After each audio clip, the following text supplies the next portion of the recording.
You're watching UATV News. My name is Ina Kosinska. Good evening. The shells are detonating. The fire got close to electrical substations. In the Luhansk region, there's another arson. The fire has been partially localized. The most difficult situation remains along the contact line. At the same time, from today, the border guards have opened the checkpoint Stanitsa Luhanska.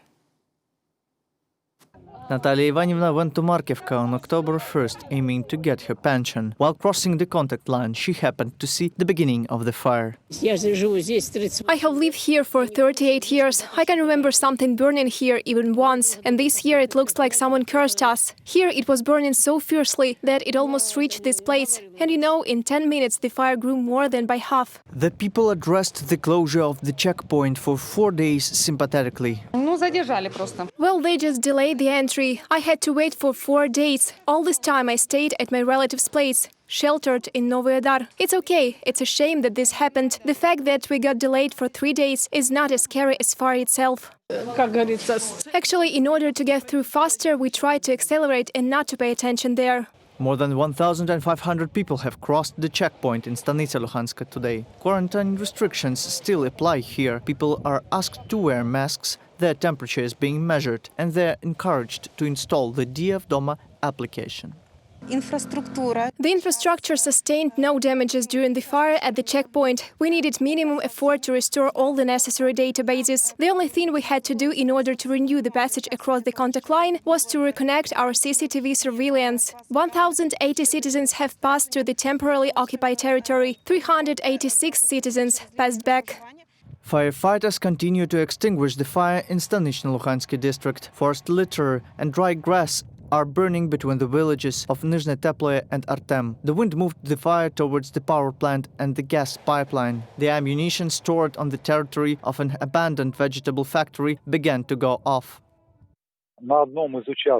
Explosive ammo detonated nearby. The detonation was less powerful comparing to that of landmines or shell, but nevertheless, its sound resembles the cannonade. Continuous blow-ups that lasted 10-15 minutes. An inflammation has been spotted in the village of Artema. This one has approached from the contact line. Several houses got damaged there, but most of them were not residential buildings. Luckily enough, people did not reside here. We managed to defend the rest. The fire was approaching close to the water dam there. We also prevented inflammation near the main gas transmitting trace.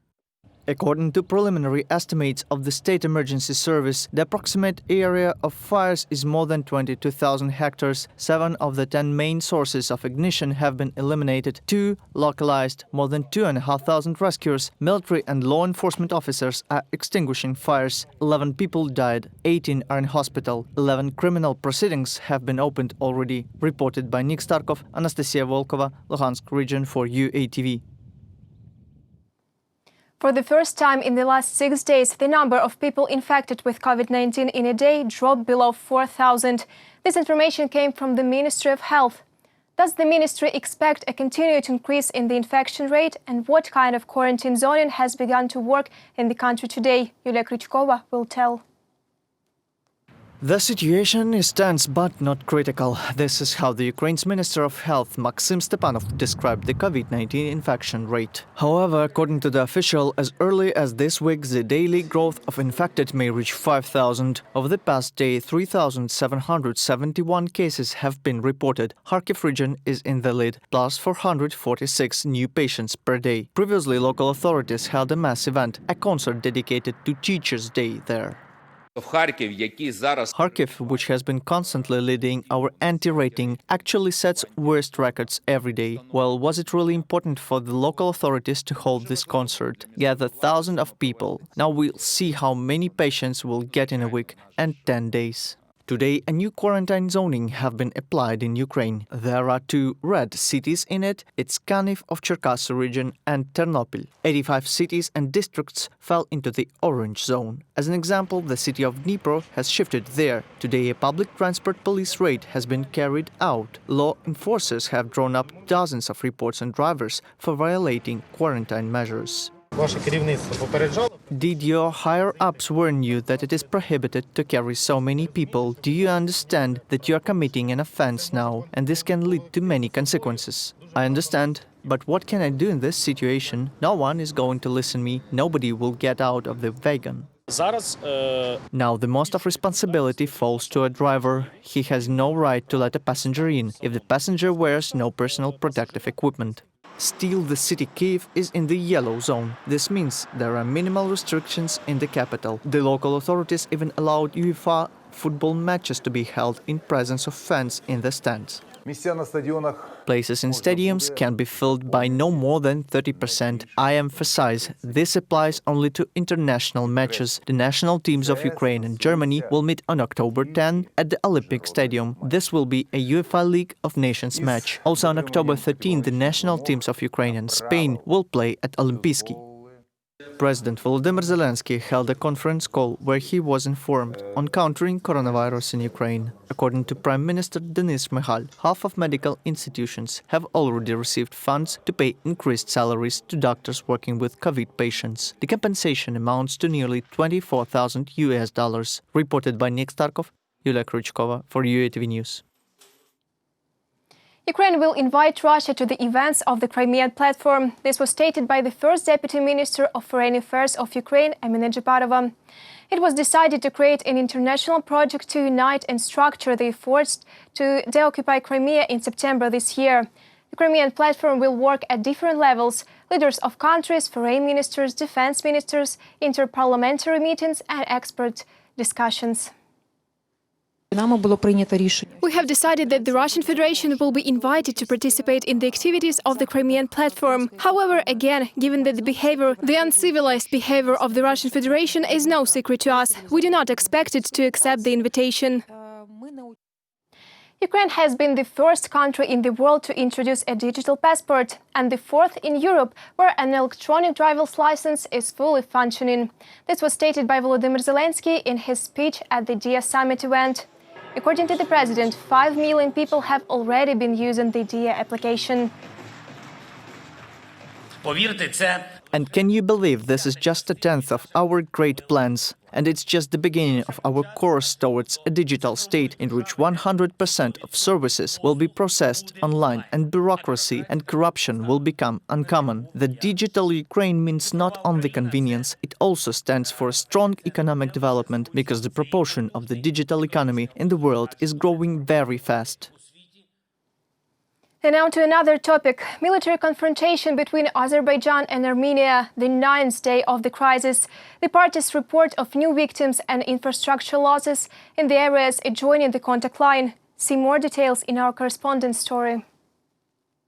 A power plant, water reservoirs and other civilian infrastructure objects are under rocket shelling. Azerbaijan blamed Armenia for shelling at Baku outskirts. Armenian forces initially targeted the Mingachevir hydropower station in Azerbaijan. They attempted to commit a humanitarian and environmental disaster. Oil sphere objects were among the second-line targets.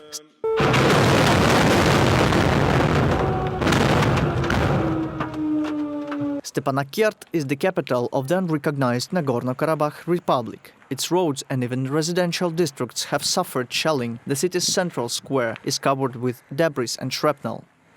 Just today. Currently, Azerbaijan has launched heavy attacks on the capital city of Stepanakert. Azerbaijani armed forces started intentional targeting civilian objects and population, which resulted in tens of casualties and much more wounded. And my call upon the international community is to react properly, to stop talking and start acting. Please don't be blind. NATO is expressing concern over the ongoing combat actions. Secretary General of the alliance called upon the parties to cease fire and advance to negotiations.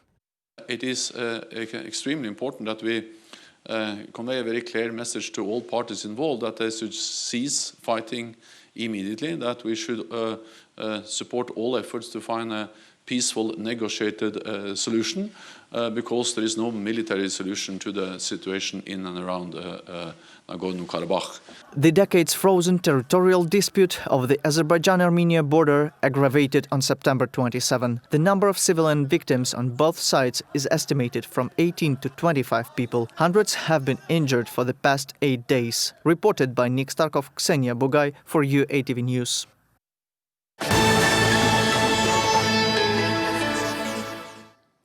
Plastic caps can save a child's life. In Odesa, volunteers install litter bins shaped as hearts in city streets. Everyone can drop plastic caps in there.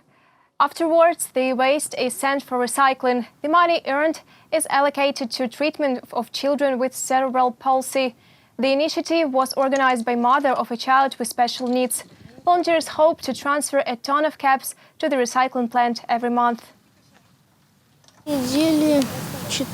We were drinking only bottled water for 4 or 5 weeks. When a bottle was finished, we picked up its cap and in this way collected certain amount of these. The goal of the action is to support children with cerebral palsy and genetic diseases, both those who need help in Ukraine and those requiring treatment in foreign clinics. Since not all foundations can afford paying for treatment abroad, this is a recyclable material that will be handed over for processing, and all the money will go directly on parents' accounts. Hence, their kids will have an opportunity to undergo necessary treatment. Night tournaments in Mariupol, wearing heavy armor weighing dozens of kilograms and equipped with forged weapons, just like centuries ago. The best athletes have competed for the Ukrainian Cup of the First League. For the audience, organizers arranged bright photo zones and lots of true vintage activities. Our correspondent will tell you more. Tournament participants in heavy armor of the 14th century fight with swords. Yaroslav from Luhansk has defeated his rival. The battle was really hard. A knight's armor weighs over 30 kilograms.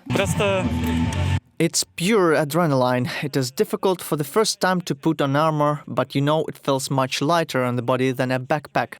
Roman, Kiev citizen, fights wearing a replica of the 14th century Mongol warrior's armor.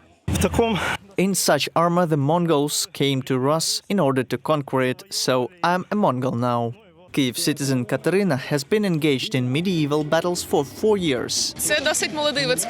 This is quite a young discipline, the medieval tournament, but it is officially recognized as a sport in Ukraine. It means it has its own rules. Of course, there are championships and competitions. Recently, Ukraine held the World Championship in this kind of sport, where about 40 countries participated. But Ukrainians have been the best so far. More than 50 athletes from different cities gathered in Mariupol to compete for the Ukrainian Cup of the First League. This is the second league. These fighters claim to be in the first division, but there are participants who are masters of international class. These tents are photo zones designed for tournament audience. Here everyone can become a medieval archer for some time. Reported by Nick Starkov, Nadia Sukhorokova, Boris Yakovenko, Mariupol for UATV News. Flying rescuers. A British company has successfully tested a jet suit designed for paramedics. Now it will be easier for rescuers to reach injured in difficult-of-access places. The suit can speed up to 51 kilometers per hour and is capable of lifting a person to a height of 3,500 meters. It even allows to fly over the highest point in England. First flight in Cumbria for a jet suit that's going to save lives and ease suffering, so incredible moment, truly, truly incredible moment. It's absolutely astounding how quickly we're going to be at somebody's side that needs us. That's all for this hour. More updates on our Facebook, YouTube, Twitter pages. Stay safe and good night.